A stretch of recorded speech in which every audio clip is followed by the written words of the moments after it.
Alors, dans cette vidéo, je vais te présenter les pires encadrants que j'ai rencontrés sur le terrain. Que ce soit dans une équipe d'animation, dans une équipe de direction ou dans une équipe de formation. Alors, si tu veux... Pardon, excuse-moi.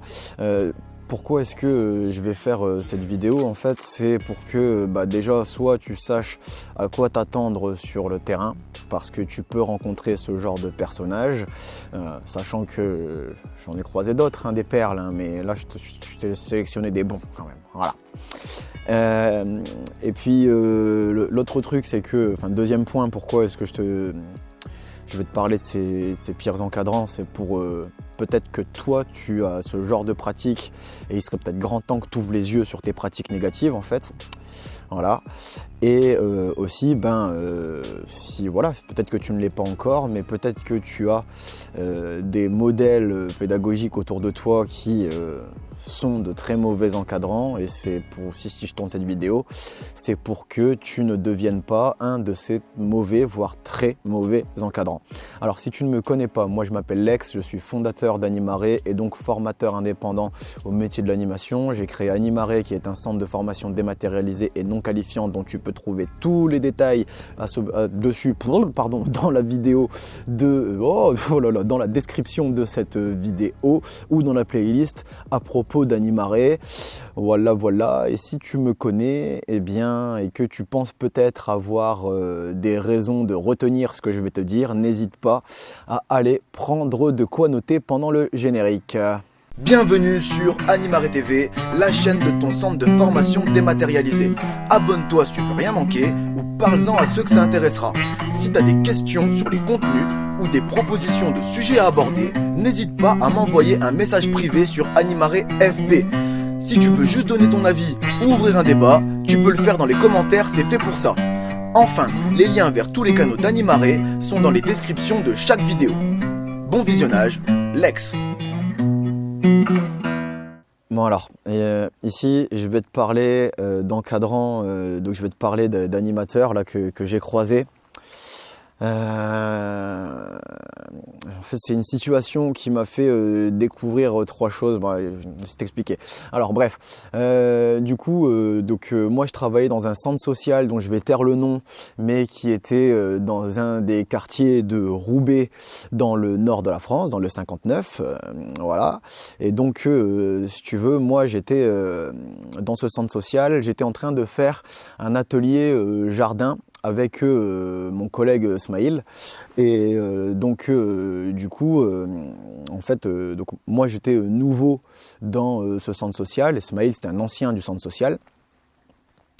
Et en fait, nous, on était donc en train de créer un atelier jardin. Et donc, ce qu'on était en train de faire exactement, c'est qu'on était en train de construire des bacs à légumes, en fait, pour pouvoir, si tu veux, rehausser un petit peu la terre, pour pouvoir planter des légumes dedans et que ce soit un petit peu plus facile d'accès que de devoir aller se casser le dos pour aller jusqu'au ras des pâquerettes, en fait. Et donc, c'était pour faire un atelier, pour faire un petit potager, en fait, avec les jeunes. Et donc, nous, on est en train de construire les caisses. Donc, si tu veux, en fait, ça ressemble un petit peu à mon cadre de potager, sauf que moi, là, le sol est au même niveau, mais pour dire, ça faisait des petites caisses comme ça d'environ 1 mètre carré.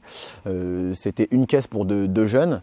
Et par contre, ça faisait environ ça de hauteur à peu près, ça devait faire ça de hauteur pour qu'on puisse justement relever le niveau de la terre dedans et planter, soit un peu plus accessible pour les jeunes.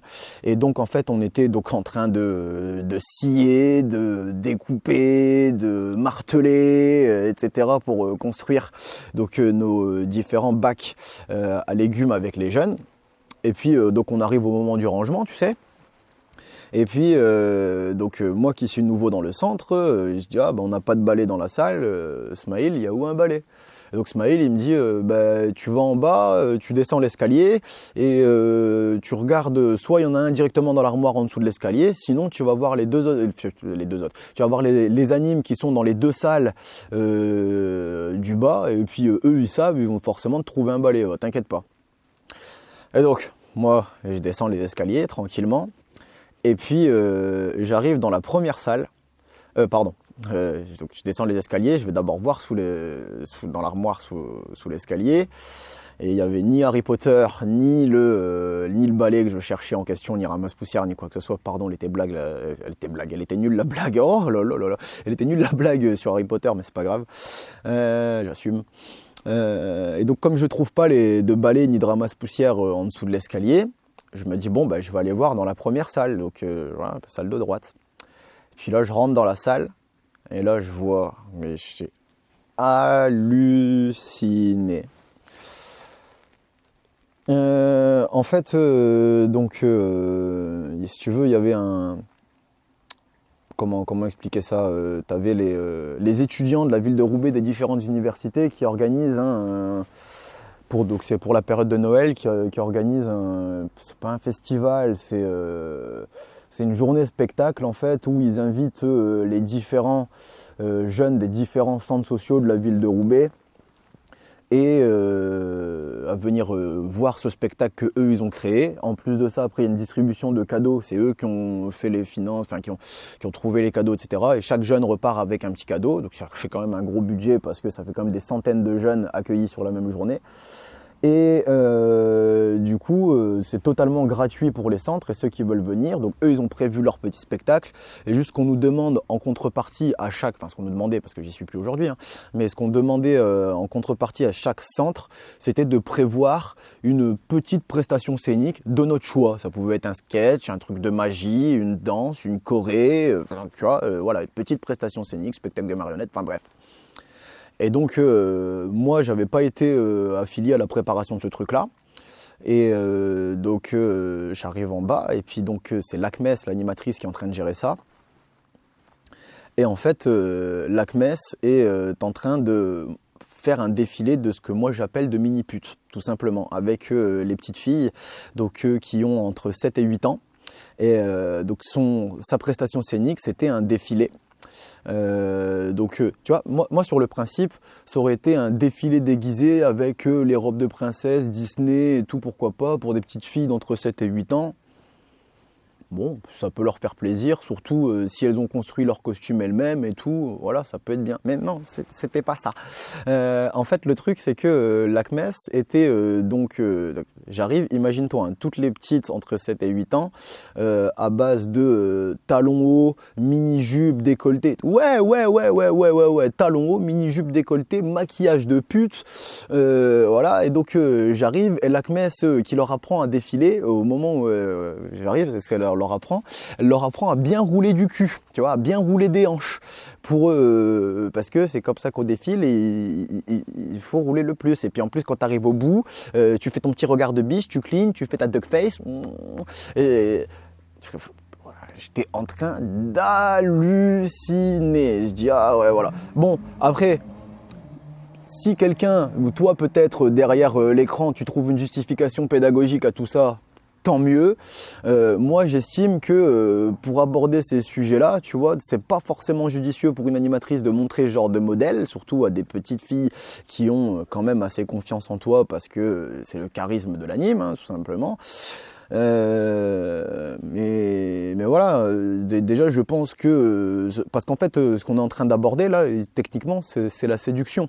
Et donc je suis pas sûr que ce soit le rôle des animes d'expliquer comment est-ce qu'on séduit telle ou telle personne, comment est-ce qu'on se met en valeur, comment est-ce qu'on met en valeur notre corps par rapport aux autres. Voilà, je suis pas sûr que ce soit le taf prioritaire d'une anime, ou d'un anime tout court, voilà.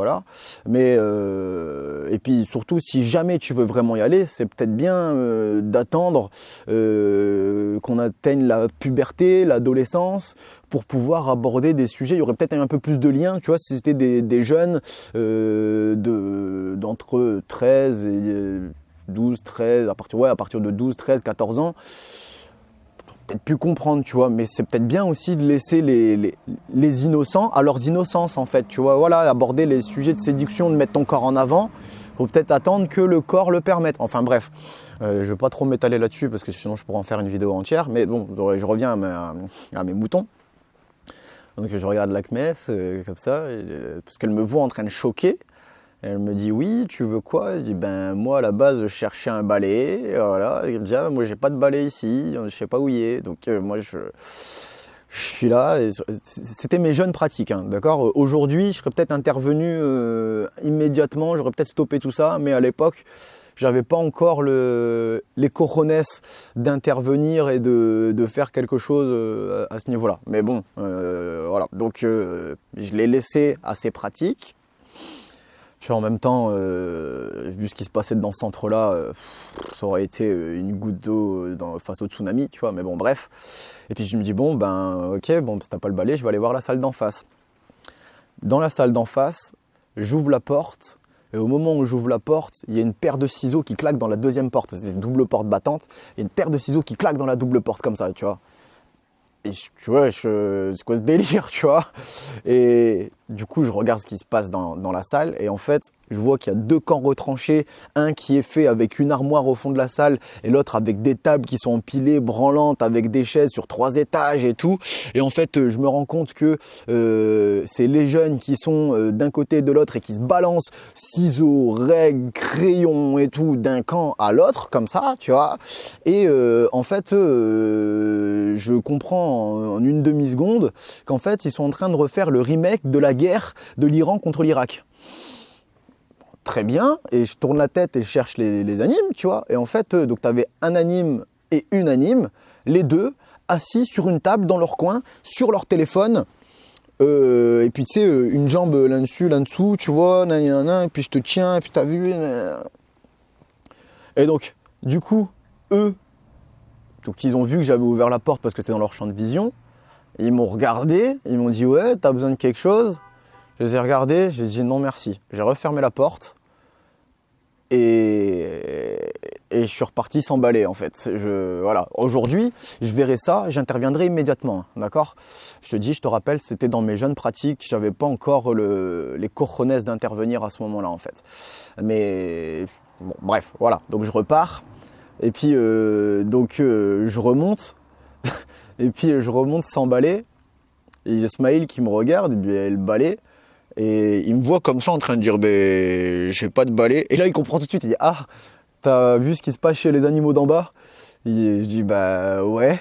Et il me dit ouais, écoute, moi ça fait plus de 10 ans que j'essaye de me battre contre ces pratiques, mais on peut rien faire parce que c'est les animateurs du quartier et ils sont recrutés sous simple prétexte qu'ils connaissent les gosses depuis qu'ils sont tout petits. Ok, d'accord, voilà. Bon, ben voilà. Donc, ce qu'on a fait avec les jeunes, moi, on a fabriqué un balai avec un bâton, des petits branchages, des petites feuilles, de la ficelle, des petits branchages, des petites feuilles découpées en fanion, des petites feuilles cartonnées et tout pour que ce soit un peu rigide et tout, et avec un petit peu de ficelle et du branchage pour dire de solidifier un petit peu le tout. On a fabriqué 4 balais et puis on a réussi à nettoyer la salle. On a même fabriqué un ramasse-poussière. Enfin bref, voilà. Voilà, ça c'est les animes que j'ai choisi de te présenter, oui, parce que je te rappelle que, ou si je sais plus si je te l'ai dit ou pas, je vais te présenter des mauvais animes, des mauvais directeurs et des mauvais formateurs. Voilà. Donc voilà.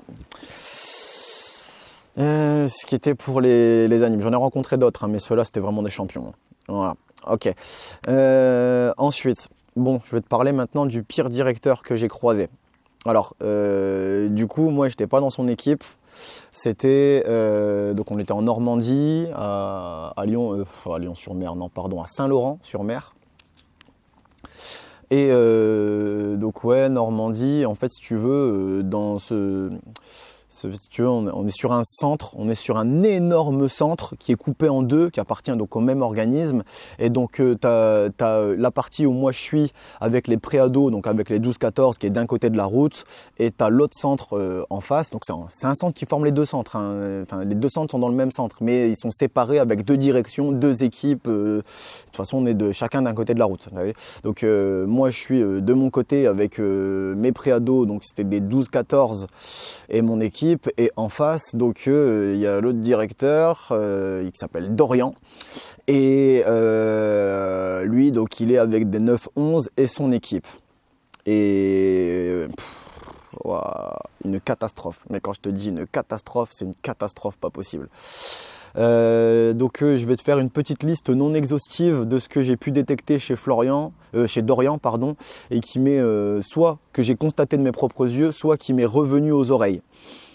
Déjà, ce qu'il faut savoir, c'est que c'est un organisme où on a des journées de préparation entre 24 et 72 heures avant que les jeunes arrivent. Donc juste avant, ce qui nous permet de nous commencer à soit préparer des choses, soit nous accorder entre nous sur la façon dont comment on va travailler. Enfin bref, permet de préparer le séjour un petit peu avant que les jeunes arrivent. Avant que les jeunes arrivent, waouh. Et donc, du coup, le retour qui m'a été fait, c'est que, et je te l'assure, hein, tu vois, voilà, je ne vais pas t'expliquer les preuves et tout, tu vois, mais parce que sinon ça va être beaucoup trop long. Mais voilà, il s'est trouvé que Dorian, dans sa journée de préparation, il a introduit en disant bon voilà, vous êtes sur une colo de gauchistes, ici moi je suis un gauchiste, vous êtes sur des gauchistes et donc on va fonctionner comme des gauchistes. Ok, d'accord. Et je vais t'expliquer après les traductions du gauchisme appliquées par Dorian. Tu vas voir que c'est assez drôle, au moins nerveusement. Mais avant d'aller plus loin, je tiens à te dire que si jamais toi t'es directeur, t'as pas le droit de faire des trucs comme ça. T'as pas le droit en tant que directeur de faire de la propagande ou du prosélytisme politique. Tu as le droit de parler de la politique en général, les différents systèmes politiques qui existent. Tu as le droit de parler de ce qui se passe dans différents courants politiques, mais tu n'as pas le droit d'en mettre un en avant par rapport aux autres. Tu n'as pas le droit de faire ça. Ça s'appelle propagande ou prosélytisme politique et c'est interdit par les lois de l'animation. Donc ça, tu n'as pas à le faire, Dorian. Tu n'as pas le droit. Non, non, non, non. Enfin bref, et donc du coup, la colo de gauchiste, pour Dorian, je t'explique donc ces traductions. La plus grosse des traductions qu'il y avait de la colo de gauchiste, c'est zéro sécurité. Zéro sécurité et nique la législation en vigueur sur les accueils collectifs de mineurs. Donc ça, c'est ma traduction que je te fais, d'accord, mais c'est exactement ce qui s'est passé. Sécurité zéro et législation dans ton cul, on s'en bat les couilles. Pourquoi est-ce que je te dis ça? Il faut quand même te dire, juste avant de te donner les exemples, c'est que moi, personnellement, j'aime bien faire de l'intercolo, surtout quand on est du même organisme, et de se dire, et puis là on est face à face, quoi. Il y a qu'une route qui nous sépare, quoi. Et donc de se dire, voilà, ça peut être bien si on met des temps d'animation partagés entre nos deux colos, en fait, ça peut être sympa. Je sais pas ce que ça donne au niveau de la lumière, de la qualité. Je pense que la luminosité est un petit peu en train de baisser, je suis désolé, mais je tourne ça un petit peu en soirée. Mais normalement, bon, c'est juste, tu m'entendras parler, ce sera bien suffisant.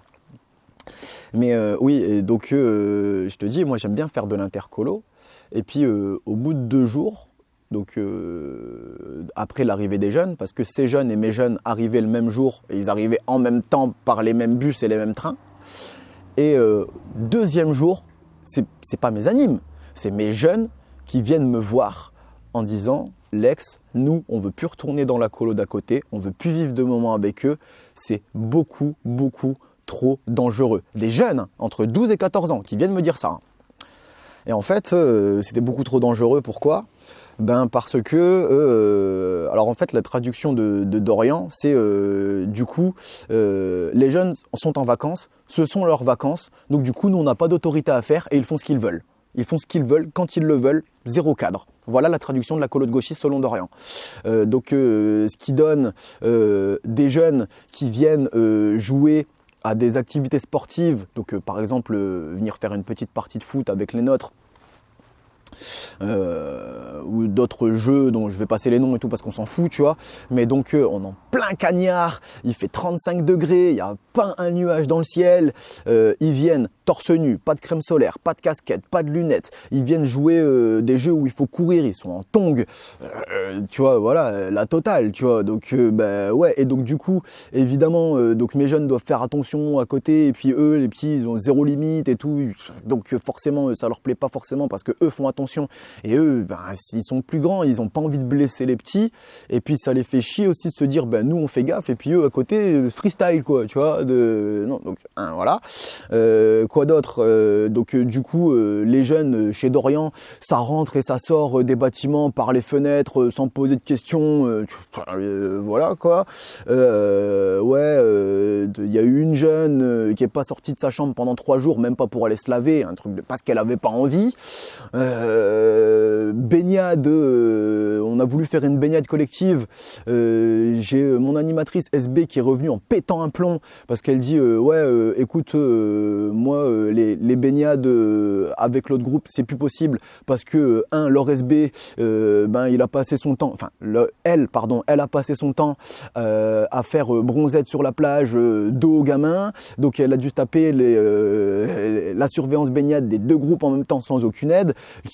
Les animateurs de l'autre groupe qui rentrent, qui sortent sans faire attention aux quotas dans l'eau, bref la totale. C'est les jeunes des 9-11 ans qui ont été installés, le filin de sécurité de la zone de baignade dans l'eau de mer, sans anime, sans adulte, tu vois, de la totale quoi. Donc voilà quoi, tu vois. De toute façon, moi j'étais passé voir vite fait cette baignade et à la base je devais rester, j'ai pas pu mais j'avais déjà vu que ça allait être un freestyle pas possible.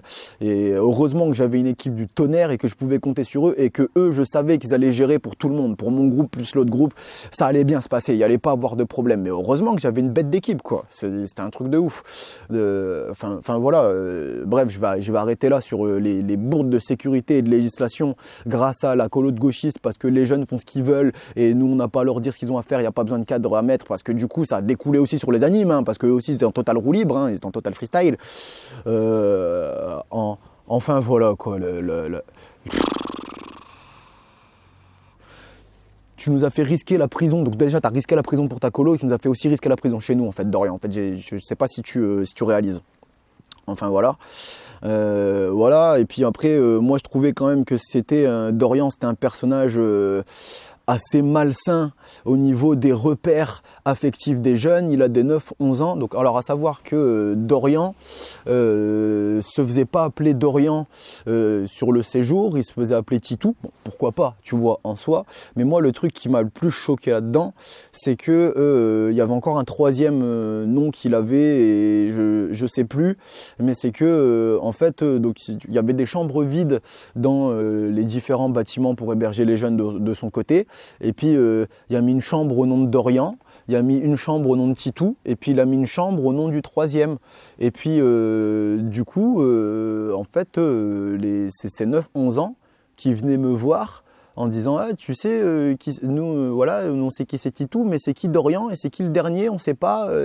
En fait, il est en train de créer un malaise il y a un autre adulte qui se balade sur le centre, on ne sait pas qui c'est, mais nanani, nanana. C'est des 9-11, ils ont besoin de repères, tu vois, ils ont besoin de repères affectifs. Que tu fasses des blagues ou quoi que ce soit une intrigue pour une journée, j'en sais rien, par exemple, tu fais une enquête policière, ça peut se tenir, mais tu laisses pas ça 15 jours sans jamais même révéler le dernier jour aux jeunes que tu étais les 3 personnages en même temps. En fait, tu vois, ils ont besoin de repères à un moment, tu vois, de pas paniquer, de pas se dire c'est qui ce personnage qui est dans mon couloir que j'ai jamais vu, qui peut débarquer à n'importe quel moment, et tu te rends compte, c'est malsain, c'est dans les chambres, quoi. Hallucinant, quoi. Enfin, bref, voilà, je viens de te présenter Dorian. Et donc ici, maintenant, je vais donc te parler du pire formateur que j'ai rencontré. En soi, lui, il n'était pas forcément méchant, et donc c'est Rémi, il s'appelle. Et en fait, Rémi, moi je l'ai eu quand j'étais en formation BAFA. Donc je n'étais pas dans son équipe de formateurs, mais donc j'ai vu ce qu'il donnait en tant que formateur parce que je faisais partie de son public. Et aujourd'hui que je suis formateur, j'ai quand même pas mal de fois réfléchi à la question, j'ai pu l'analyser. Et si j'avais pas été formateur, je ne me serais pas permis de parler. Mais comme je le suis aujourd'hui, je me permets de parler de Rémi. Alors en fait, Rémi, moi je l'avais eu donc en tant que formateur quand j'étais en train de passer mon BAFA. Et en fait, le truc, c'est que Rémi, donc on était sur des temps de réflexion pédagogique où en gros on réfléchit à quelles orientations pédagogiques on essaye de mettre en place. Bien évidemment, l'organisme est censé nous influencer sur les orientations pédagogiques auxquelles lui il adhère et qu'il véhicule au sein de ses formations. Mais voilà, et donc en fait, si tu veux, Rémi, c'était le genre de personnage à ne pas répondre à nos interrogations pédagogiques, ou si tu veux, nous on se posait des questions, parce que c'est normal, on est stagiaire, on passe notre BAFA, on découvre le monde de l'animation. Et ben ouais, on se pose des questions forcément. Quelle place il faut laisser aux jeunes dans un séjour? Est-ce que c'est pas mieux de tout voir à leur place? Au niveau de la cohésion de l'équipe pédagogique, comment est-ce qu'on fonctionne? Et après sur des cas concrets sur le terrain, donc par exemple, est-ce que tu laisses les jeunes ou pas se servir à table? La résolution de conflits, comment est-ce qu'on agit? Est-ce que quelqu'un qui n'a pas géré le conflit peut venir se jeter comme un cheveu sur la soupe et intervenir, tu vois? Bref, voilà, ce sont des types de réflexions pédagogiques qui quand même ont besoin de réponses claires, j'estime moi pour les stagiaires, tu vois, que quelle que soit l'orientation pédagogique que tu véhicules, tu as besoin de réponses claires, j'estime moi pour les stagiaires, ou au moins si tu veux pas forcément hyper les influencer, c'est de leur montrer les champs des différents possibles et après de leur laisser faire leur choix. Et en fait, Rémi, c'était du genre, réfléchis, tu vas trouver la réponse par toi-même. Et ouais, mais en fait, Rémi, ce qu'il faut que tu comprennes, c'est que moi, je suis venu en formation. Mon BAFA, je suis venu, donc moi, j'avais fait un internat, donc c'était la base BAFA, et donc ça m'avait coûté environ 600 €. Moi, j'ai mis 600 € de ma poche, c'est pour avoir Moi, j'ai mis 600 € de ma poche, c'est pour avoir des réponses à mes questions, et pas pour repartir avec plus d'interrogations qu'autre chose, en fait, tu vois. Eh bien, non. Rémi, non. Il te dit, cherche par toi-même, c'est à toi de définir ta propre réponse. En soi, pourquoi pas? Mais au moins, tu montres des pistes de réflexion si tu veux que j'agisse comme ça. Tu me dis, il y a ça et ça qui existe, et maintenant tu fais ton choix. Tu me dis pas, démerde-toi. Voilà. Alors attends, je vais allumer un projecteur pour que tu puisses peut-être me voir un petit peu mieux parce que la lumière est vraiment en train de tomber. Comme ça, je vais pouvoir finir la vidéo avec un petit peu plus de qualité lumineuse. Attends, excuse-moi, je reviens dans 2 secondes. Voilà, donc en toute logique, c'est un petit peu mieux quand même. Donc on va pouvoir reprendre la suite de la vidéo. Et donc en fait, bon voilà, moi je t'ai présenté donc ici de mauvais animes, mauvais directeurs, mauvais formateurs, à mes yeux, hein, évidemment. C'est subjectif, hein, ce que je te raconte est toujours obligatoire, orienté par mon parcours et mon vécu. Mais donc du coup, ce que je voudrais que tu retiennes, en fait, c'est déjà pour les animes, c'est que en fait, ton intérêt supérieur dans l'animation, c'est le public. Réfléchis bien à ça. Quel est l'intérêt supérieur du public? Tu vois, si je reprends l'exemple de l'ACMES, là, qui faisait le défilé des mini-putes, quel est l'intérêt supérieur d'apprendre à des gamines qui ont entre 7 et 8 ans, de leur apprendre à rouler du cul et à taper des poses et à cligner des yeux pour attirer les regards en mode séduction, comme si j'allais faire de la télé-réalité, quoi, en fait, tu vois? C'est quoi l'intérêt supérieur pour eux? Je sais pas. Pareil pour les 2 autres qui étaient en train de se pécho. C'est quoi l'intérêt supérieur des jeunes de leur faire revivre la guerre de l'Iran contre l'Irak, en plus d'une manière totalement dangereuse avec zéro sécurité, voilà, alors que toi, pendant ce temps-là, tu es en train d'essayer de pécho ton ou ta collègue. Là ton intérêt supérieur il est chez les adultes, il n'est pas chez les jeunes. Dégage de l'animation en fait, tu vois. Si t'es pas venu pour t'occuper des jeunes en premier, dégage. T'as rien à faire là. Il y a d'autres endroits où tu peux rencontrer des adultes et les péchos et ceci et cela. Voilà, l'intérêt supérieur c'est ton public. C'est ça qu'il faut que tu comprennes bien. Donc si t'es anime, c'est les jeunes, ok? Voilà.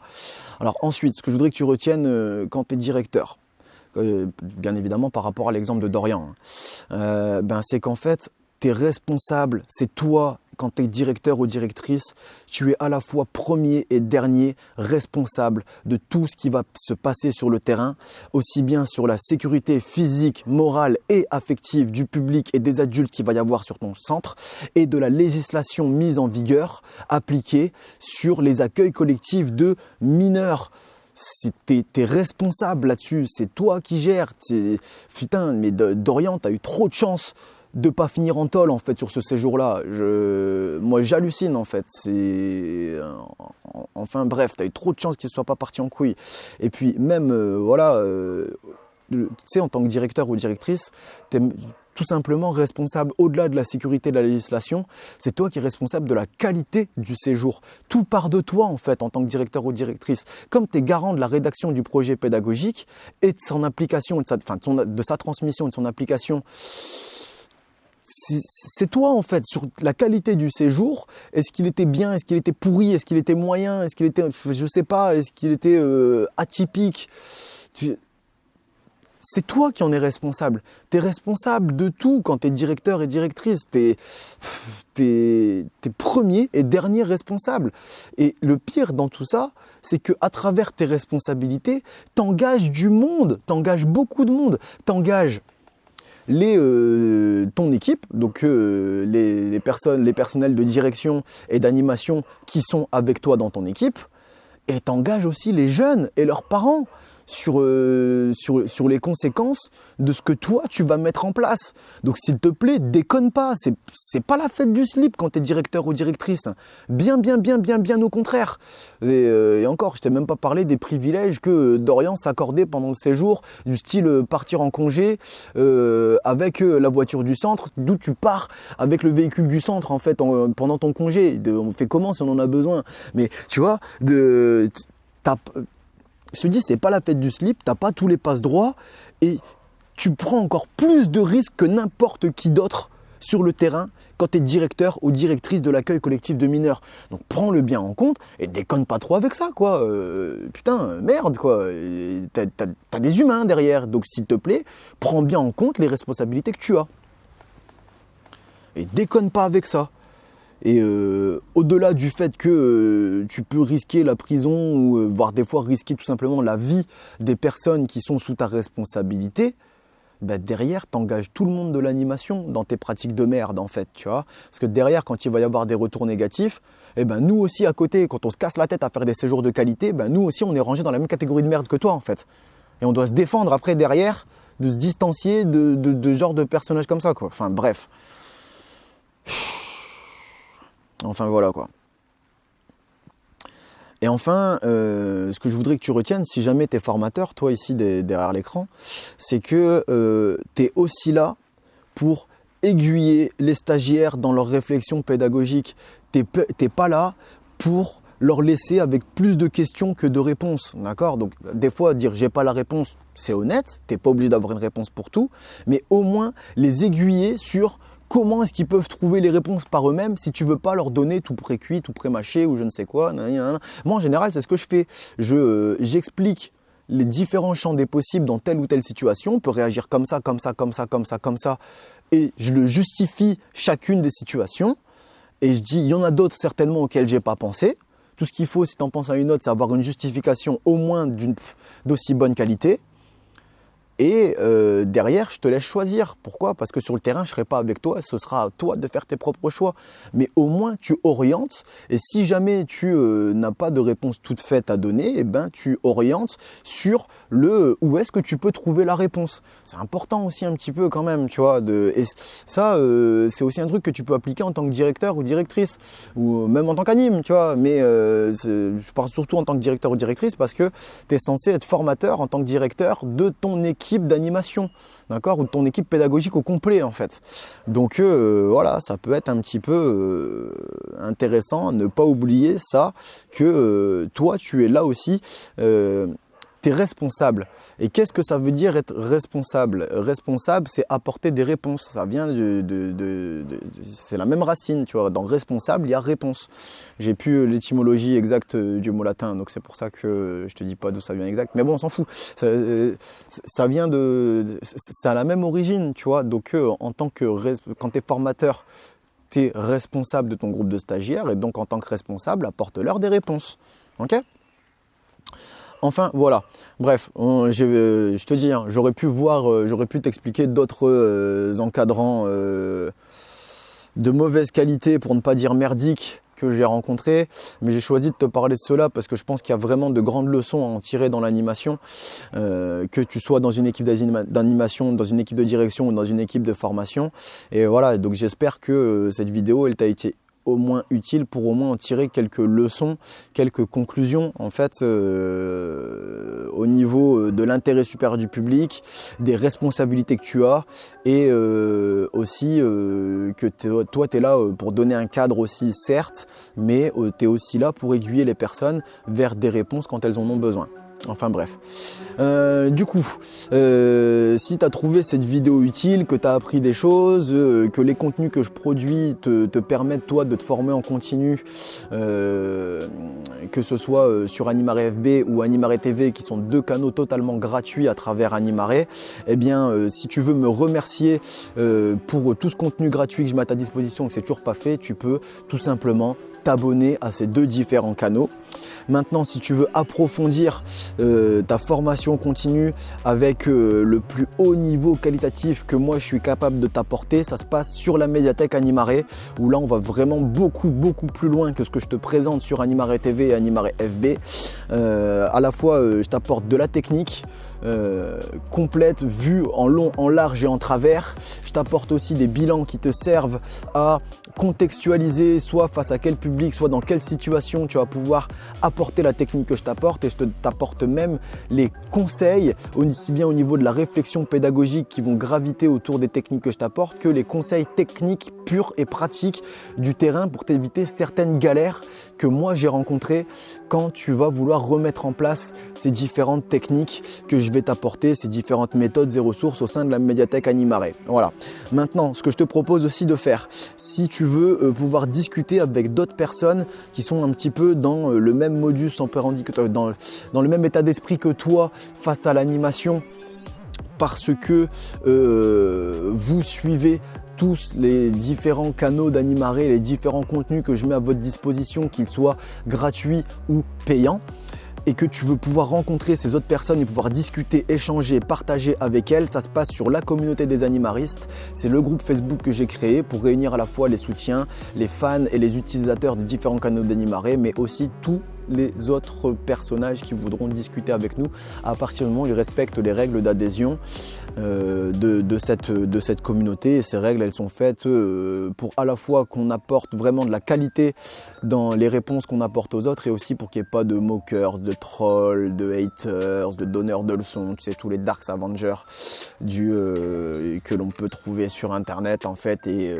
qui pensent exister en taclant les autres publiquement. Bon, si ça leur permet de mieux dormir, tant mieux, mais le truc c'est que ça peut être super frustrant pour les personnes qui veulent soit demander ou apporter de l'aide aux autres en fait, et c'est donc ça ne se rendent pas compte, et moi ça me fait flipper par rapport à leur pratique sur le terrain en fait. Enfin bref, voilà, donc si tu veux rejoindre la communauté des animaristes, c'est